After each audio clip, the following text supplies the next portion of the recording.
नमस्कार, funny Pravin YouTube चॅनलवरती आपलं स्वागत आहे. जे सिडको लॉटरी विजेते आहेत, जे सिडको लॉटरी धारक आहेत, त्यांना जे सिडकोमध्ये लागलेली जी घरे आहेत 2024 मध्ये 26,000 घरांच्या लॉटरीमध्ये या घरांच्या वाढलेल्या ज्या किमती आहेत ते कमी होणे आवश्यक आहे.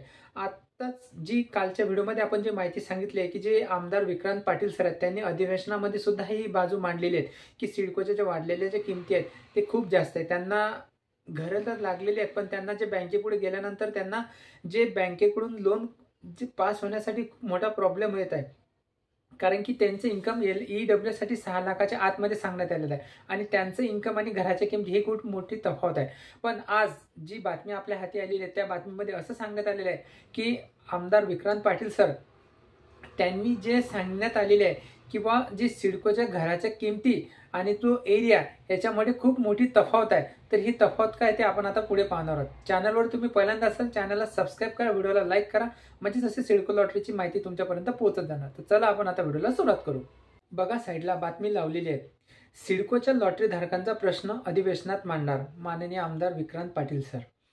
रेडी रेकनरच्या किमती व सिडकोने ठरवलेल्या घरांच्या किमती यामध्ये मोठी तफावत आहे असा लॉटरी धारकांचा दावा देण्यात आलेला आहे. त्यांनी असं सांगण्यात आलेलं आहे की नवी मुंबईतील कळंबोली, खांदेश्वर, खारघर, मानसरोवर, पनवेल, वाशी, तळोजा येथील घरांच्या किमतीमुळे हवालदिल झालेले लॉटरी धारकांचा प्रश्न अधिवेशनात मांडणार असल्याचे माननीय आमदार विक्रांत पाटील सर यांनी सांगितलेले आहे. सर्वसामान्य जनतेकरता सिडको मार्फत माझ्या पसंतीचे सिडको घर या योजनेतील वेगवेगळ्या नोडमध्ये काढण्यात आलेल्या लॉटरीमधील घरांच्या अवाजवी किंमत कमी करण्याबाबत आमदार विक्रांत पाटील यांनी पनवेल येथील जे त्यांचं कार्यालय आहे त्यातील लॉटरी धारकांनी भेट घेऊन मागण्यांचे निवेदन दिले. लॉटरी धारकांशी आमदार पाटील यांनी सविस्तर चर्चा करून सर्व प्रश्न त्यांचे जाणून घेतले. खाली बघा जे लॉटरी विजेते आहेत त्यांनी अलीकडेच जे आमदार साहेब त्यांच्या निवासस्थानी जाऊन त्यांची भेट घेतली आणि त्यांनी जे त्यांच्या ज्या समस्या आहेत ते त्यांच्यापुढे मांडल्या आणि ते त्यांच्या समस्या अधिवेशनात मांडणार असं त्यांनी सांगितलं. सर्वसामान्यांना दिलासा देण्यासाठी सिडकोच्या चुकीच्या गोष्टी सरकारपुढे मांडू असा शब्द आमदार पाटील यांनी यावेळी दिला. ऑक्टोबर 2022 मध्ये कळंबोलीमध्ये सिडको लॉटरीमध्ये 31 लाख रुपये किमतीला 322 चौरस फुटांचे घर मिळत होते.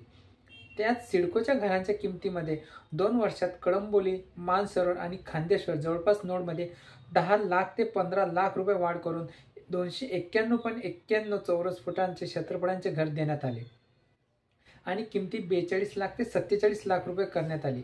शासन रेडी रेकनरच्या किमती व सिडकोने ठरवलेल्या किमती यामध्ये मोठी तफावत आहे असे त्यांचा अभ्यास करून नवीन दर लागू करावा आणि घरांच्या किमती 25 ते 30% कमी करण्यात याव्या असे निवेदनात म्हटले आहे. जे सिडको लॉटरीमध्ये ज्या घरांच्या किमती आहेत हे रेडी रेकनरच्या दराच्या पेक्षा जास्त आहे आणि येणाऱ्या काळामध्ये म्हणजे जे रेडी रेकनर दर ठरतील त्याच्यानुसार घराचे रेट ठरले जातात. पण हे ज्या वाढलेल्या ज्या किमती आहेत ह्या किमती ह्या येणाऱ्या मागच्या 2022 ते याच्या 25-24 मध्ये जी लॉटरी निघालेली याच्यामध्ये 10 ते 15 लाख रुपयांची वाढ झालेली आहे. तर ही कुठे तरी म्हणजे वाढ ही जास्त आहे असं त्यांनी त्यांच्या याच्यामधून त्यांनी बोलताना सांगितलेलं आहे. आणि याच्यामध्ये जे सिडको लॉटरीचे विजेते आहेत यावेळी विकास करंडे, अक्षय निकम, मयूर देवरे, सचिन दीडभाग, प्रकाश कंग, सचिन पवार, रामकृष्ण पंडित, अरुण खर्जे, नितीन शेळके, हाडोसे विलास, संदीप जेठे, गणेश पावले, महेंद्र मोहिते, ओंकार निकम, संदीप पाटील, प्रसाद पवार, संजीव पोटे आदी उपस्थित होते. म्हणजे हे जे लॉटरी विजेते आहेत यांनी हे आपले जे प्रश्न आहेत त्यांनी जे आपले पाटील सर आहेत जे आमदार साहेब आहेत त्यांच्यापर्यंत पोहोचण्याचं काम केलेलं आहे आणि तुमचे जे प्रश्न आहेत ते आता अधिवेशनामध्ये मांडतील असे त्यांनी त्यांच्या निवेदनात म्हटलेलं आहे. तर असा हा आजचा जे बातमी आली त्याची माहिती आपण पाहिलेली आहे.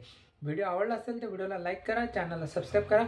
अशीच तुम्हाला रोज नवीन सिडकोच्या लॉटरीच्या रिलेटेड माहिती मिळत जातील. व्हिडिओ वॉच केल्याबद्दल धन्यवाद.